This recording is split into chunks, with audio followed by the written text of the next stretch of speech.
গোমাতাকে আদর করতে গিয়ে সকালবেলা গুঁতো খেয়ে শুরু হলো আজকের দিনটা। হাই, আমি পল্লবী। তোমরাও কি আমার মতো মাংস হলে বাটি নিয়ে কষা খেতে বসে পড়ো? মায়ের দেখে এত মায়া হলো যে মা বললো কষা মাংস দিয়ে তাহলে ভাতটাই খেয়ে নে।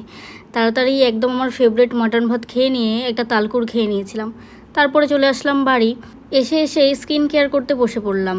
নিজের মঞ্জুলিকা ভাবটাকে চেঞ্জ করার জন্য স্কিন কেয়ার করতে লাগলাম, কিন্তু যতই হোক ভেতরের মঞ্জুলিকাটাকে তো আর আটকে রাখতে পারি না, যতই পকি সাজার চেষ্টা করি না কেন। তারপরে সন্ধে হতেই রেডি হয়ে গেলাম একটু স্টাইল বাজার যাব বলে, কিন্তু যেখানে যাওয়ার কথা ছিল সেখানে না গিয়ে চলে গেলাম বাঁধে। আর এসে দেখছি এই পাঠাও চলে এসেছে আমাদের পেছন পেছন গন্ধ শুকে শুকে। ওকে ওখান থেকে লাথি মেরে বের করে আমরা চলে গেলাম পেট পুজো করতে। সেখানে চিনির সাথে দেখা হয়ে গেল। আমরা আজকে নিয়েছিলাম ফ্রাইড চিকেন মোমো আর নুডলস। ও নিয়েছিল নুডলস আর আমি চিকেন মোমো, তো দুজনেই দুটো শেয়ারেবল করে খেলাম। ওকে আমি একটু দিয়েছিলাম, তাই জন্য ও একটু আমাকে দিয়েছে, একটুই কিন্তু দিয়েছে, বেশি দেয়নি। প্রথমে তো একাই খাবে বলে ঠিক করেছিল, তারপর দেখে মায়া হলো, তারপর হয়তো দিল। দিয়ে দুটো আইসক্রিম নিলাম, আর এখানে ও এমন রিয়াক্ট করছে যে আইসক্রিমের প্যাকেট খুলে ওর আইসক্রিম না সোনা পেয়ে গেছে। যাই হোক, দিয়ে তারপরে অনেক রাত্রি হয়ে গেল, সেই জন্য আমরা ওখান থেকে বেরিয়ে গেলাম দুইজন মিলে হাঁটতে হাঁটতে।